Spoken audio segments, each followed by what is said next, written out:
વિદ્યાર્થી મિત્રો, ધોરણ 10 અને 12ની પરીક્ષા માટે આપને ખૂબ ખૂબ શુભેચ્છાઓ। આવો પરીક્ષા આપતી વખતે વિદ્યાર્થીઓએ ધ્યાનમાં રાખવા જેવી અગત્યની માહિતી મેળવીએ।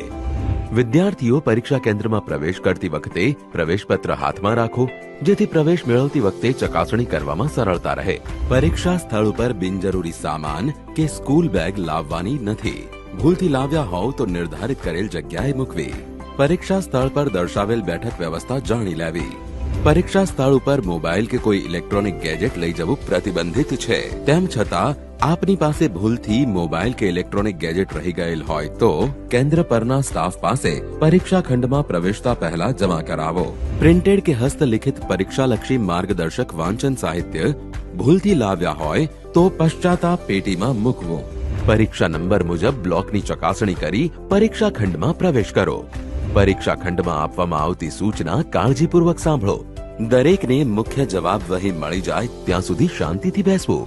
ત્યારબાદ સૂચના મુજબ મુખ્ય જવાબ વહીમાં વિગત ભરવી, જેમ કે પ્રવેશપત્રમાં જે કેન્દ્ર નંબર આપેલો હોય એ કેન્દ્ર નંબર લખવો અને પ્રવેશપત્રમાં જે બેઠક નંબર છે એ બેઠક નંબર મુખ્ય જવાબ વહી અને પુરવણીમાં લખવો તથા બેઠક નંબર શબ્દોમાં પણ લખવો।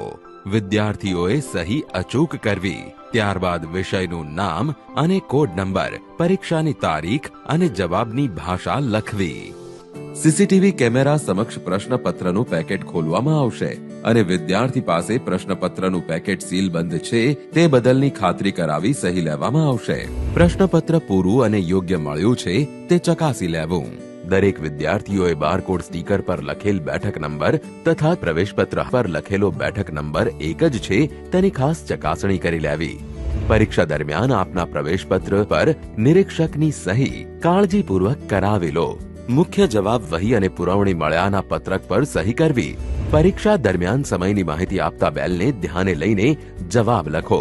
10 મિનિટ બાકી હોવાનો બેલ વાગે ત્યારે પુરવણી જોઈતી હોય તો લઈ લેવી અને દોરાથી મુખ્ય જવાબ વહી અને પુરવણી બાંધી દેવી તથા સરવાળો કરી તેની સંખ્યા લખી દેવી। ત્યારબાદ કોરા પેજ પર લાઈન કરી દેવી અને છેલ્લે સૂચના મુજબ મુખ્ય જવાબ વહી અને પુરવણી પર સ્ટીકર લગાવવું। પરીક્ષા પૂર્ણ થયાનો બેલ વાગે એટલે બધા વિદ્યાર્થીઓએ લખવાનું બંધ કરવું અને ખંડ નિરીક્ષક બધાની જવાબ વહી લઈ લે ત્યાં સુધી શાંતિથી પોતાની જગ્યાએ બેસવું।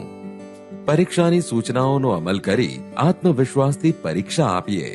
આભાર।